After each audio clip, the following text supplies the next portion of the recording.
अगर हम UGC regulation की बात करें तो इसका विरोध पूरे देश में हो रहा है। ना सिर्फ विपक्ष के लोग बल्कि अब तो सत्ता पक्ष के लोग भी इसका विरोध कर रहे हैं। सबसे बड़ी बात यह है कि हमेशा सरकार के किसी भी कानून का विरोध विपक्ष के लोग या नेता करते रहते हैं, लेकिन इस बार मामला कुछ अलग है और इस बार सत्ता पक्ष के लोग भी सामने आ रहे हैं। अभी हाल ही में अगर हम कानपुर की बात करें तो जो बीजेपी विधायक है अभिजीत सिंह सांगा, उन्होंने भी इस कानून की समीक्षा संशोधन की बात कही है। वहीं दूसरी तरफ कानपुर में सनातन मंदिर मठ समिति के सदस्य और बीजेपी में ही युवा मोर्चा में मंडल उपाध्यक्ष आकाश ठाकुर हमारे साथ मौजूद हैं। उन्होंने क्या किया है, उन्होंने एक अनोखे तरीके से इस पूरे रेगुलेशन का विरोध किया है। उन्होंने अपना खून दिया और खून देने के बाद अपने खून से एक संदेश लिखा पीएम मोदी को और फिर उन्होंने वो संदेश भेजा है। सबसे पहले तो हम आपको ये दिखा देते हैं, क्योंकि वो इस समय भी हमारे साथ हैं, स्क्रीन पे भी आप देख रहे होंगे कि उन्होंने क्या लिखा है। ये अपने खून से उन्होंने लिख के भेजा है। सबसे पहले आकाश जी आप दिखाएं कि क्या है। इन्होंने साफ तौर पे कहा है कि ये काला कानून है, यूजीसी इसको वापस लो। इन्होंने ये अपने खून से लिखा हुआ है, खून इन्होंने निकलवाया था और उसके बाद इन्होंने ये पूरा संदेश लिख के पीएम मोदी को भेजा था। तो इनसे बात कर लेते हैं। आकाश, सबसे पहले आपसे बात करते हैं। आप तो खुद ही बीजेपी से जुड़े हुए हो, सनातन मठ समिति के सदस्य भी हो, फिर क्या जरूरत पड़ गई, क्या कारण रहा कि यूजीसी का विरोध कर रहे हैं? सर, मैं बीजेपी का सदस्य हूँ, बीजेपी पार्टी में मैंने काम किया है। मेरी बुराई कोई बीजेपी पार्टी से नहीं, ना ही मुझे बीजेपी का कोई विरोध है। मेरा विरोध इस बिल से है जिसमें हमारे सामान्य वर्ग के छात्रों का शोषण होगा। जो छात्र कैंपस में, यूनिवर्सिटी में, कॉलेज में पढ़ते हैं उसमें भेदभाव उत्पन्न होगा। हमारे छात्रों को शोषण होगा। किसी प्रकार का कोई गलत मानसिकता का छात्र हमारे वर्ग के छात्र को फंसा देगा तो उसको हम लोग कहाँ से, उसकी कहाँ तक लोगों को हम लोग मदद करेंगे।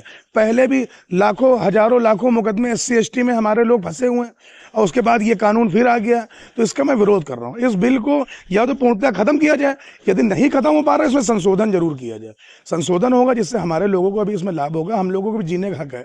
कोई भी व्यक्ति आएगा हमारे लोगों के ऊपर कहेगा इन्होंने हमको ये कह दिया, उन्होंने हमको वो कह दिया, तो उसको सजा मिल जाएगी। उसके माँ बाप कहाँ से उसको गरीबी, कुछ गरीब वर्ग का छात्र हमारे क्या, कैसे उसके माँ बाप उसको पढ़ा रहे हैं, किस तरीके से लिखा रहे हैं, और उसके साथ अगर इस तरीके की घटना घट जाएगी तो उसके माँ बाप कहाँ जाएंगे, कहाँ किससे जवाब मांगेंगे जाके। इसलिए मैंने इसका विरोध किया है कि इस बिल को पूरी तरीके से खत्म किया जाए। नहीं खत्म हो पा रहा है इसमें संशोधन किया जाए। और सबसे बड़ी चीज़ है, जो व्यक्ति की शिकायत कर रहा है उसके खिलाफ कोई कार्रवाई नहीं हो रही है। अगर वो झूठा साबित होगा तो क्यों नहीं हो रहा है, ये तो सबसे पहले तो ये उसमें लागू होना चाहिए। कोई व्यक्ति अगर गलत शिकायत कर रहा है तो उसके ऊपर भी कानूनी कार्रवाई होनी चाहिए। अगर हम बात करें, जहां तक हमें जानकारी है कि ये जो पूरा रेगुलेशन है इसके लिए सुप्रीम कोर्ट ने आदेश किया था। सुप्रीम कोर्ट ने कहा था कि इस तरह का एक रेगुलेशन बनाइए और इसे तुरंत से तुरंत लागू करिए। तो फिर एक तरह से तो ये विरोध सुप्रीम कोर्ट का भी हो गया।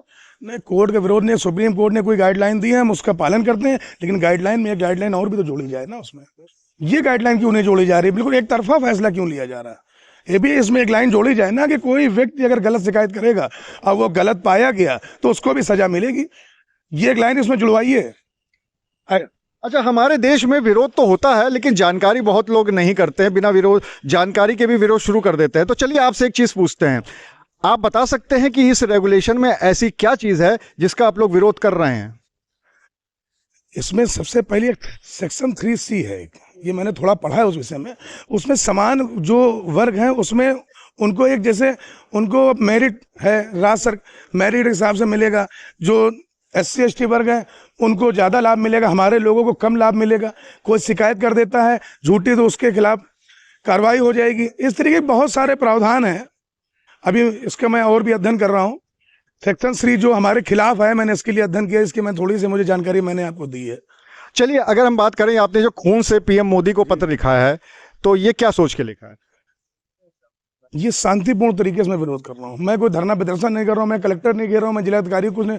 मैंने सिर्फ शांतिपूर्ण तरीके से लेटर लिखा है, अपना ब्लड निकाला है, सोशल मीडिया पोस्ट डाला है और ओरिजिनलिटी से सब दिखाया है। यही मैंने इसने ये दर्शाया है कि मेरा ये एक एक कतरा कतरा खून हमारे समान वर्ग के लिए है।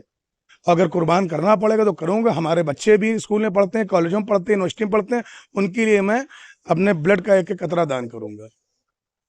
अगर हम बात करें इस रेगुलेशन की तो इसका जो सेक्शन 3C और 3E है, दो ऐसे सेक्शन हैं जिसका सबसे ज्यादा विरोध हो रहा है, क्योंकि इन दोनों ही सेक्शन में सिर्फ जो प्रावधान दिए गए हैं वो SC, ST और OBC वर्ग को दिए गए हैं, और इसके साथ ही साथ जो विकलांगजन हैं उनके लिए भी, जिनको हम दिव्यांगजन कहते हैं, उनके लिए भी दिए हुए हैं, लेकिन जो सामान्य वर्ग है उनके लिए नहीं दिया हुआ, और इसीलिए इस चीज का विरोध हो रहा है। अब देखने वाली बात यह होगी कि ये जो पूरा चल रहा है मामला UGC का, इसका पटाक्षेप हो पाता है और या फिर ये कहानी अभी दूर तक जाएगी।